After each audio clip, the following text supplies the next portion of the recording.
What's up, what's up? Super pumped today because today's broadcast is really going to be all around outsourcing, okay?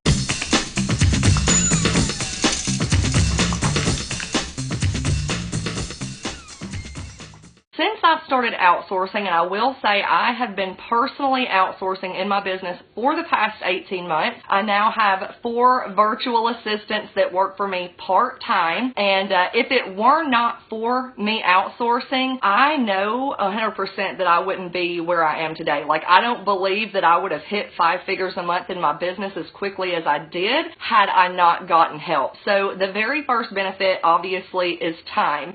For me, I very much outsource my weaknesses and tasks that are like super time consuming. If you are somebody who feels like you don't have enough time, you wish you could clone yourself, learning how to outsource could definitely be a huge benefit in your business. Now, another benefit is increased productivity in your business. The amount of productivity that goes on in my business on a daily basis, like my productivity has skyrocketed. Now, the third huge benefit to outsourcing for me is reduced stress, okay? For me, again, it was time-sucking activities that I didn't enjoy. It was, trying to figure out tech issues that were going on that seriously made my head spin. So I'm not sitting here having to worry about things that I'm not good at. I can then focus on income-producing activities and things that I am good at, like creating content and learning and talking to you. Like, that's what I love to do. So let's go ahead to some of the concerns that people have come to me about. The first concern is the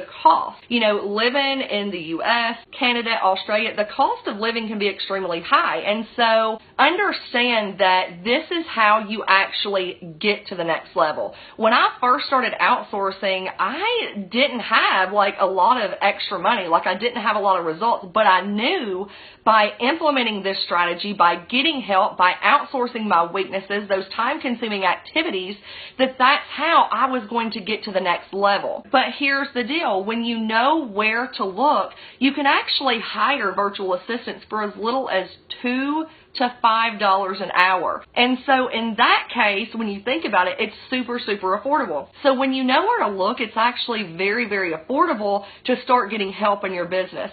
This is my workbook for those who are going through my Outsourcing Simplified workshop, okay?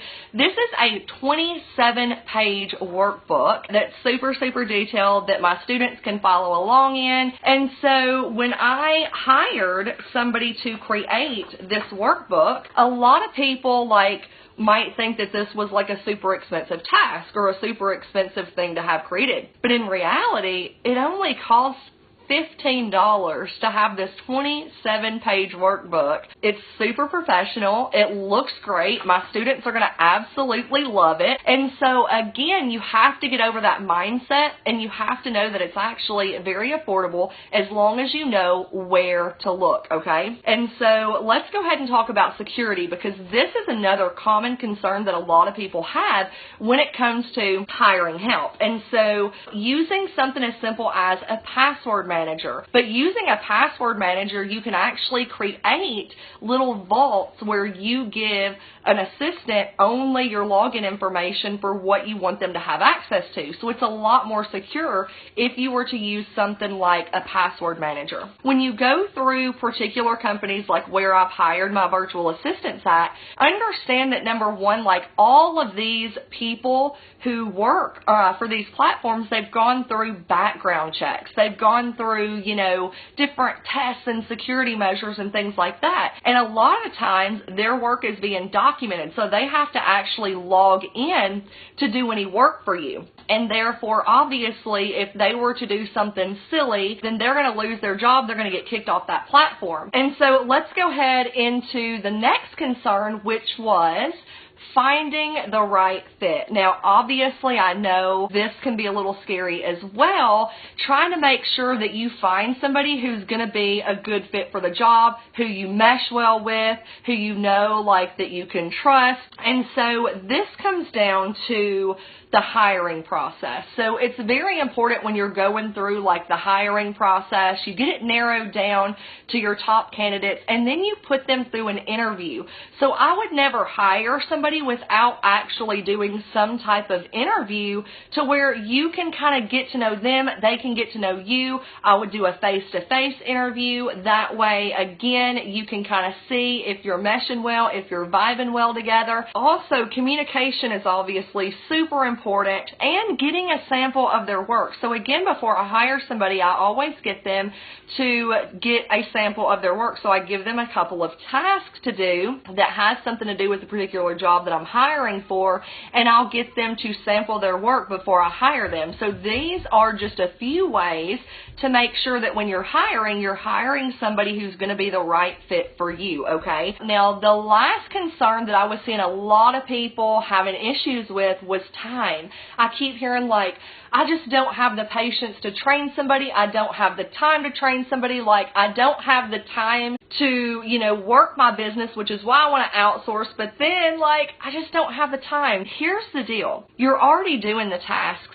anyway, or most of them, okay? So a simple way to train is start recording yourself doing these tasks. So if you are sitting here and you are creating inspirational quote graphics, start recording yourself creating them. If you are doing blog posts in your business, start recording yourself doing those blog posts, going through it, talking them through it, giving them examples. This is what I like. This is what I don't like. And that way, the more you do this, they're going to get used to your style. They're going to end up learning, what you would say, what you wouldn't say, what colors you use, what colors you don't use. And so that's just a little tip when it comes to time because, hey, you're already doing it. So hope this helped you guys out. Hope it kind of got over. Feel free to share this out. Again, hope you got some value. And until next time, bye.